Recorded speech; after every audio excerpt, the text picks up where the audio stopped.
जनवरी session के question series में अपन laws of motion पे पढ़ चुके हैं। अब इसके पहले अपन ने ऑलरेडी 4 वीडियोस बनाए हैं जिनमें अपन ने बाकी के टॉपिक्स पे डिस्कस किया होता है ना।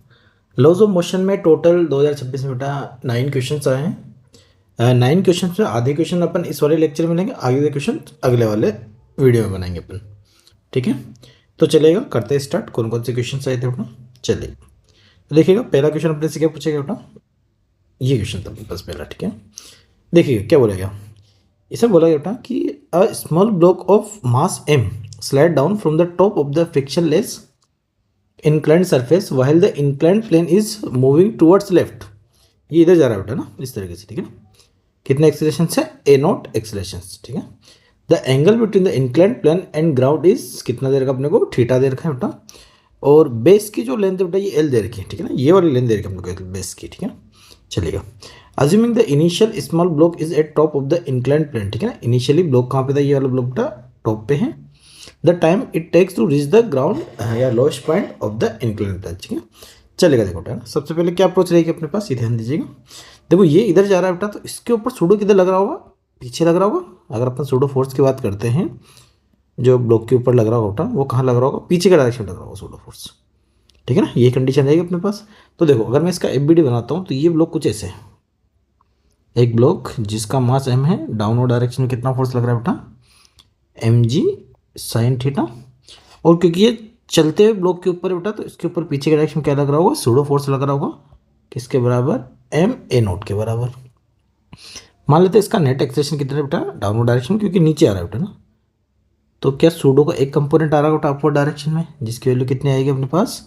अगर इंक्लाइंड प्लेन का एंगल थीटा है तो सूडो के साथ जो एंगल बन रहा होगा वो भी क्या बन रहा होगा अपने पास, थीटा बन रहा होगा। तो अपन यहाँ पे लिख सकते हैं m a0 cos थीटा। ठीक, अगर अपन ब्लॉक का एक्सेलरेशन लिखते हैं बेटा, तो देखो mg sin theta downward direction में, m a0 cos theta upward direction. तो अपन क्या लिख सकते हैं, f net equals to mass into acceleration. H net कितना आ बेटा, mg sin theta minus m a0 cos theta. किसके बराबर हो जाएगा बेटा, m a के बराबर हो जाएगा। m से m कट जाएगा, तो a की वैल्यू किसके बराबर हो जाएगी बेटा, g sine theta minus a0 cos theta के बराबर हो जाएगी। क्या लिखा जा सकता है, ठीक है, चलेगा। देखिएगा अपने को एक्सप्रेशन मिल चुका है बेटा, g sine theta minus a0 cos theta. क्या मैं ये लेंथ निकाल सकता हूँ बेटा, ये जो लेंथ रहेगी s मान लेता है इसको। ठीक है, और अगर अपन ज्योमेट्री से देखते हैं बेटा, तो अपन क्या लिख सकते हैं, बेस अपॉन हाइपोटेनस। मतलब मैं लिख सकता हूँ cos थीटा इक्वल्स टू क्या लिख सकता हूँ, बेस है l बाई एस। तो एस कितना हो जाएगा बेटा अपने पास, l बाई कोस थीटा लिखा जा सकता है, जो इंक्लाइंड प्लेन पे अपने को चल रहा है। ठीक है, देखो अपन फॉर्मूला लगाते बेटा, इक्वेशन ऑफ मोशन लगाते अलोंग इंक्लाइंड प्लेन। तो क्या लिखेंगे, S equals to U T plus half A T square. S कितना बेटा अपने पास, l बाई कोस थीटा जो भी अपन ने निकाला, इक्वल्स टू इनिशियल वेलोसिटी कितनी बेटा 0 है, रेस्ट से स्टार्ट हुआ ब्लॉक, हाफ ए की वैल्यू किसके बराबर, g sine theta minus a0 cos theta into T square, half A T square. ठीक, तो देखिए बेटा यहाँ से टी स्क्वायर इक्वल टू कितना हो जाएगा, ये इधर जाएगा और ये वाला पार्ट नीचे आएगा बेटा। ठीक है ना, ठीक है, ये वाला पार्ट इधर जाएगा और ये वाला पूरा पार्ट नीचे आ जाएगा अपने पास। ठीक, चलेगा। तो देखो ये जब इधर जाएगा तो कितना जाएगा, 2l अपॉन कोस थीटा के साथ मल्टीप्लाई होगा ना। कौन सा वाला पार्ट मल्टीप्लाई होगा, ये वाला पूरा पार्ट कोस थीटा के साथ क्या होगा, मल्टीप्लाई में आएगा नीचे की डायरेक्शन से। तो क्या बनेगा, cos theta into g sine theta और cos theta into a0 cos theta. ठीक है, तो ये चीज़ें पर लिखते बेटा, cos theta sine theta g minus a0 cos square theta, ये अपने पास बनेगा बेटा। ठीक, चलेगा। अब देखो अपने किसको कैसे लिख सकते हैं, अपन क्या करते हैं, 2 से मल्टीप्लाई डिवाइड करते हैं। क्या करते हैं, पूरी इक्वेशन को 2 से मल्टीप्लाई डिवाइड करते हैं। देखो 2, ठीक है, ये जो 2 है बेटा ये अंदर जाएगा तो क्या हो जाएगा, 2 साइन थीटा कोस थीटा यानी साइन 2 थीटा, और यहाँ से बन जाएगा 2 कोस स्क्वायर थीटा। तो देखो अपन इसको कैसे लिख सकते हैं, समझेंगे, टी स्क्वायर इक्वल्स टू, ठीक है, और ये जो नीचे वाला 2 है बेटा, ये वाला 2 ऊपर जाएगा मल्टीप्लाई हो जाएगा। तो अपने पास कितना हो जाएगा, 4l तो ऊपर हो जाएगा upon sine theta cos theta and 2 जो मल्टीप्लाई में है, तो 2 sine theta cos theta sign 2 theta हो जाएगा बेटा। तो जी साइन 2 थीटा माइनस ए नोट, ठीक है। अब देखो बेटा ये 2 इससे मल्टीप्लाई तो 2 कोस स्क्वायर थीटा हो जाएगा, ठीक है। अब देखिए आपने को अगर पता है बेटा तो अपने ये पढ़ते बेटा कि जो कोस 2 थीटा का फॉर्मूला होता है वो होता है 2 कोस स्क्वायर थीटा -1। तो यहाँ से 2 कोस स्क्वायर थीटा की वैल्यू क्या लिख सकता हूँ मैं, कोस 2 थीटा +1। तो यहाँ से कितना हो जाएगा ये हो जाएगा अपने पास कोस 2 थीटा +1 लिखा जा सकता है, ठीक है। तो जो अपने को आंसर दिया था बेटा वो इसी फॉर्म में आंसर दिया था। तो यहाँ से अपने को टी की वैल्यू कितनी मिल जाएगी, √4L अपॉन जी साइन 2 थीटा माइनस ए नोट टाइम्स कोस थीटा +1, ठीक है ना। ये वाला अपना आंसर जाएगा, ठीक है ना। मैं सही से लिखता हूँ इधर, तो ध्यान देंगे एक बार।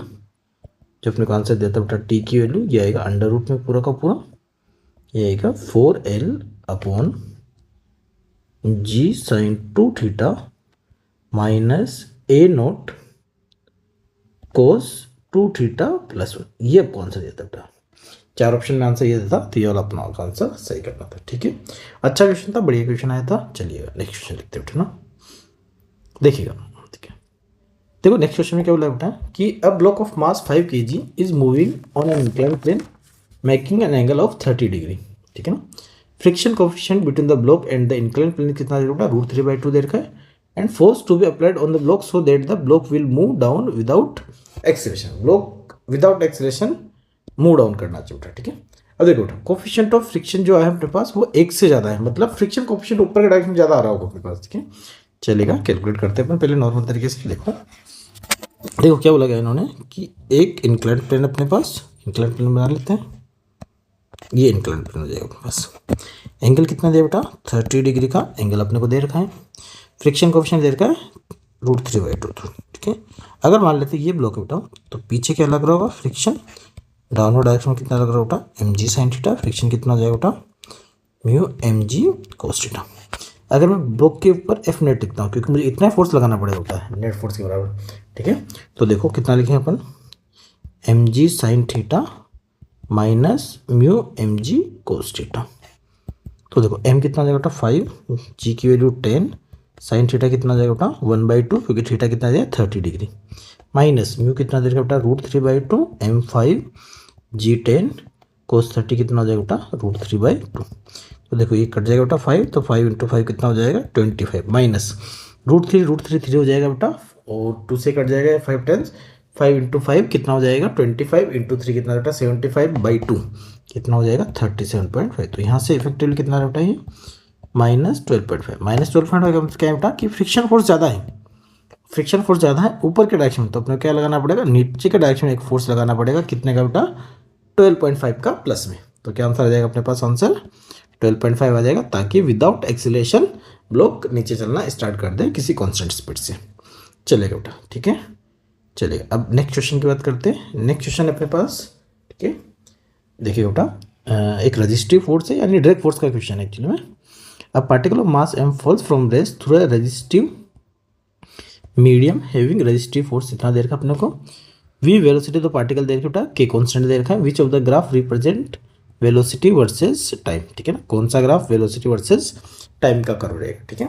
तो देखिए बेटा ये क्या हो रहा है, एक पार्टिकल को ड्रॉप किया गया ऊपर से। अगर पार्टिकल को ड्रॉप किया है डाउनवर्ड डायरेक्शन में mg लग रहा है बेटा, इनिशियल वेलोसिटी कितनी रहेगी 0 रहेगी, ठीक है ना। मान लेते किसी टाइम पे इसके पास वेलोसिटी कितनी होगी बेटा v हो गई, डाउनवर्ड डायरेक्शन में कितना फोर्स लग रहा है बेटा mg, और ऊपर डायरेक्ट फोर्स लग रहा है किसके बराबर kv के बराबर, ठीक है। जितनी स्पीड बढ़ेगी उसके हिसाब से फोर्स बढ़ता जाएगा बेटा, ठीक है। चलेगा अगर मैं इस ब्लॉक के ऊपर नेट फोर्स लिखता हूँ, ठीक है, जिसका मास कितना बेटा m है, तो इसके ऊपर जो F नेट रहेगा बेटा ना वो किसके बराबर हो जाएगा mg माइनस kv के बराबर हो जाएगा। F नेट को क्या अपन मास इंटू एक्सेलरेशन लिख सकते हैं, जो कि किसके बराबर हो जाएगा बेटा mg माइनस kv के बराबर हो जाएगा। तो यहाँ से एक्सेलरेशन आ जाएगा अपने पास बेटा mg minus kv by m। अगर अपन डिवाइड करते हैं तो यहाँ से एक्सेलरेशन की वैल्यू आती है बेटा g minus k/m into we, ठीक है। क्या अपन बेटा एक्सेलरेशन को अगर अपन लिखना चाहे तो क्या लिख सकते हैं dv/dt, जो किसके बराबर हो जाएगा बेटा g minus k/m into v. V वाले पार्ट को dv के नीचे लेके जाते हैं क्योंकि अपने को रिलेशन बनानी है।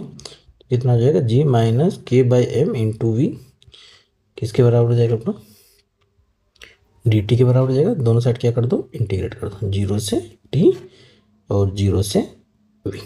ठीक, अब देखो बेटा इसका जो इंटीग्रेशन होगा, ठीक है ना, इस वाले पार्ट का, जिसमें क्या दिख रहा है अपने को, जी माइनस के वी बाई एम, ठीक है ना, जी माइनस के वी बाई एम, इसका इंटीग्रेशन कैसे होगा बेटा, 1/x प्लस वी का इंटीग्रेशन जो होता है, ठीक है ना, मतलब इसका जो इंटीग्रेशन होगा बेटा किस तरीके से होगा, integration d x upon a x plus b, ये फॉर्मूला आपने पढ़ा होगा, d x upon a x plus b, इसका इंटीग्रेशन क्या होता है बेटा, 1/a log of a x plus b के बराबर होता है, ठीक है, इस वाले फॉर्मूले से अपन लगाएंगे। तो ध्यान देंगे मैं क्या करता हूँ बेटा, अगर मैं इसको लिखता हूँ तो ये कैसा कुछ आएगा, ये 1/a यानी ए किसके बराबर, माइनस के बाई एम के बराबर, तो माइनस एम बाई के यहाँ पे आएगा बेटा, और ऊपर जाएगा log जी माइनस के वी बाई एम।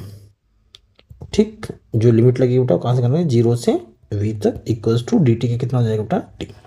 ठीक, पहले अगर मैं अपर लिमिट पढ़ूँ तो v जाएगा बेटा, लोअर लिमिट पढ़ूँ तो ये वाला पार्ट 0 हो जाएगा, सिर्फ g वाला पार्ट बचेगा अपने पास, तो इसको मैं ऐसे लिख सकता हूँ, देखिएगा एक बार, log of upper limit g minus के we by M upon lower limit बेटा g, ठीक है ना, क्योंकि v वाला पार्ट 0 हो जाएगा, किसके बराबर हो जाएगा बेटा, के टी बाई एम के बराबर हो जाएगा, लिखा जा सकता है। ठीक, चलेगा ना। अगर मैं इसमें एंटी लॉग लेता हूँ बेटा, तो एंटी लॉग लेता हूँ और यहाँ पे एलसीएम लेता हूँ नीचे वाले पार्ट में, ठीक है, तो इधर तो कितना जाएगा बेटा, एम जी माइनस के we by m g equals to e to the power minus k t by m, ये हो जाएगा अपने पास।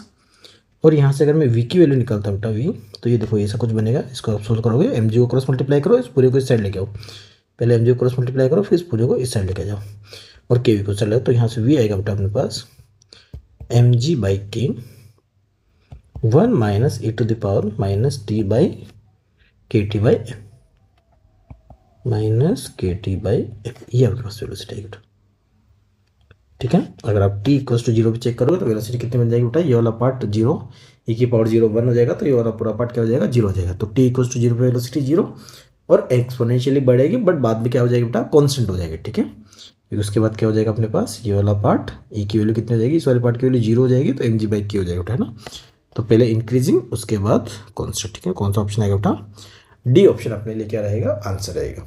ठीक, वेलोसिटी वर्सेस टाइम कर्व का ग्राफ। ठीक है, चलेगा बेटा ना। ठीक, इसके बाद आता है बेटा अपने पास क्वेश्चन नंबर 4। देखो क्वेश्चन नंबर 4 में क्या बोला है बेटा, ये बोल रहा है a flexible chain of mass m hang between two fix point at same level. ठीक है, the inclination of the chain with horizontal at the 2 points of the support is 30 degree, considering the equilibrium of each half of the chain, the tension of the chain at lowest point. ठीक है, देखो lowest point पे कितनी tension रहेगी chain में, ये अपने को चेक करना है। ठीक है, देखो अपना ऐसे कंसिडर कर लेते हैं बेटा कि ये चेन ऐसे बंधी हुई है कि इस तरीके से आएंगे बेटा ना, इस तरीके से बनाया जा सकता है, ये इसका बेटा मिड पॉइंट हो गया यहाँ पे।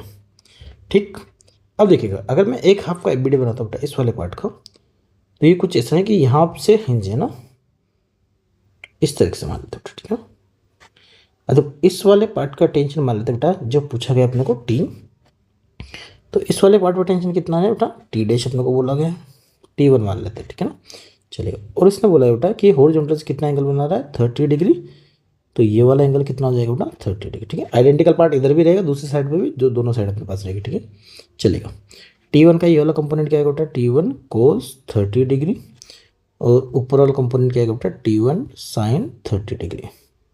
ठीक है ना, T1 साइन 30 डिग्री वाला कंपोनेंट एक इस साइड से भी आएगा बेटा ऊपर, एक इस साइड से भी आएगा। ठीक है, इसका मतलब 2t साइन 30 किसके बराबर हो जाएगा बेटा, डाउनवर्ड डायरेक्शन क्या लग रहा होगा, mg लग रहा होगा, तो अपन क्या लिख सकते हैं यहाँ से कि 2t1 साइन 30 किसके बराबर हो जाएगा बेटा, mg के बराबर हो जाएगा। साइन 30 की वैल्यू 1/2 से बटाए 2 कट जाएगा, तो t1 की वैल्यू किसके बराबर हो जाएगी, mg के बराबर हो जाएगी। ठीक, अगर अपन हॉरिजॉन्टल डायरेक्शन की फोर्स की बात करते हो, देखो बेटा हॉरिजॉन्टल डायरेक्शन में इधर कितना है, T1 कोस 30, इधर कितना है बेटा t, यानी t किसके बराबर हो जाएगा, T1 कोस 30 के बराबर हो जाएगा, तो t किसका हो जाएगा, T1 कितना बेटा mg, और कोस 30 कितना हो जाएगा, √3/2, तो यहाँ से t की वैल्यू कितनी आएगी अपने पास, √3/2 इंटू mg, लिखा जा सकता है क्या आएगा बेटा, √3/2 इंटू mg, ये अपने पास किसकी वैल्यू आएगी बेटा, t की वैल्यू आएगी। तो कौन सा ऑप्शन अपना सही हो जाएगा बेटा, करेक्ट ऑप्शन हो जाएगा अपने पास ए ऑप्शन।